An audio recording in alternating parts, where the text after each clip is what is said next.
Welcome to our recap channel. Bullseye Movies thinks if Georgie and Mandy's first marriage has spent its first 2 seasons convincing viewers that love, timing, and sheer stubbornness can sometimes masquerade as destiny, then Season 3 looks poised to do the opposite. This is the season where the show stops pretending that youthful optimism and good intentions are enough to hold a marriage together.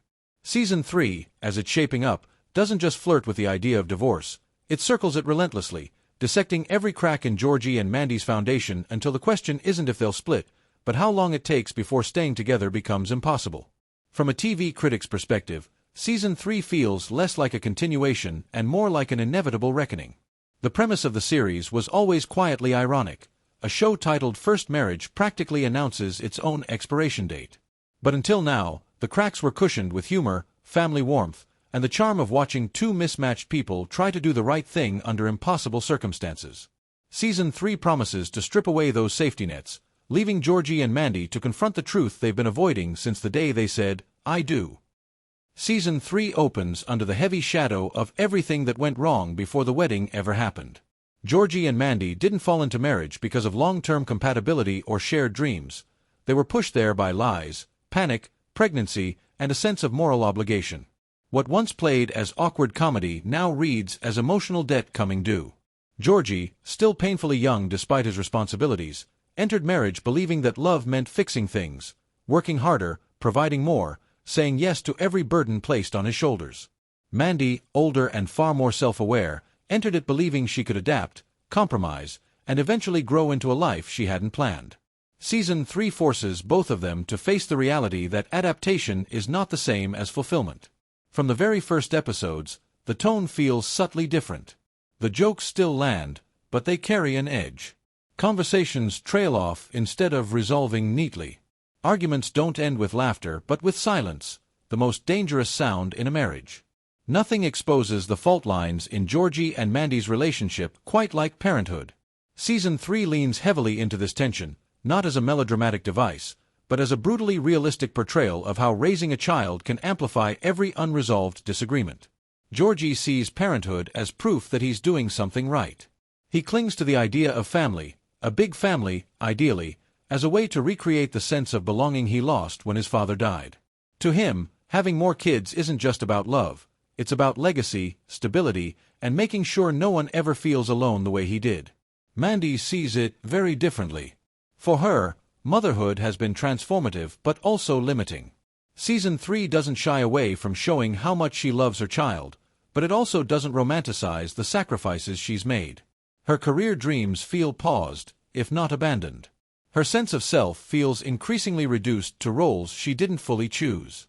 What makes Season 3 so compelling is that neither perspective is treated as wrong. The show allows both viewpoints to coexist, making their incompatibility all the more painful. These aren't petty fights, they're existential disagreements about what life should look like. One of Season 3's most potent storylines centers on Mandy's career, or rather, the absence of the one she envisioned. While previous seasons framed her ambition as something she could get back to later, Season 3 finally acknowledges the cost of that delay. Opportunities arise. Some are tempting, others terrifying. Each one forces Mandy to confront the question she's been avoiding. What happens if the life she wants doesn't fit the marriage she's in? Georgie, to his credit, wants to be supportive, but his version of support often comes with invisible strings. He assumes any career move Mandy makes should still revolve around Medford, his family, and the life he's building locally.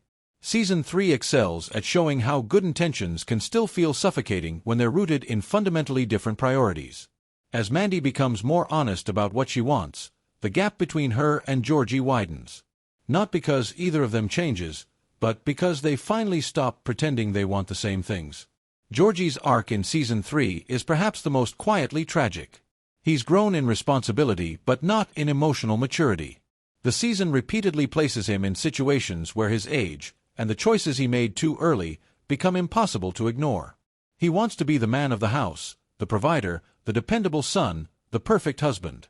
But Season 3 questions whether Georgie ever had the space to figure out who he actually is outside of those roles. His fear of losing Mandy is tied directly to his fear of failure, not just as a husband, but as a man who skipped too many steps on the way to adulthood. As Mandy pushes for independence, Georgie responds not with control, but with desperation disguised as optimism. He talks about making it work, sticking it out, and doing what's right, phrases that sound noble but increasingly ring hollow. Season 3 is at its best when it lets Georgie be wrong without making him villainous. His flaws aren't rooted in cruelty, but in immaturity and unresolved grief. No season of Georgie and Mandy's first marriage would be complete without the shadow of the Cooper family looming large. Season 3 uses Mary and Missy not just as supporting characters, but as emotional mirrors. Mary, still reshaping her own identity after loss, offers advice that's well-meaning but outdated. Her belief in perseverance and sacrifice clashes subtly with Mandy's desire for self-actualization. Meanwhile, Missy's blunt honesty cuts through the tension in ways no adult conversation ever does. The family dynamic underscores one of Season 3's core themes. Staying married isn't always the same thing as staying happy. The show resists easy moralizing, instead presenting marriage as a choice that must be continually re-examined, not a finish line you cross once and forget about. What separates Season 3 from a standard marital drama is its commitment to humor, not as a distraction, but as a delivery system for uncomfortable truths. The jokes sting because they're rooted in reality. There are scenes where laughter erupts from misunderstandings that feel painfully familiar. Passive-aggressive remarks at dinner, arguments that start over nothing and spiral into everything, moments where both characters realize too late that they're not even fighting about the same issue. The comedy doesn't soften the blow, it sharpens it. By making viewers laugh, the show lowers their defenses, and then hits them with emotional honesty that lingers long after the punchline.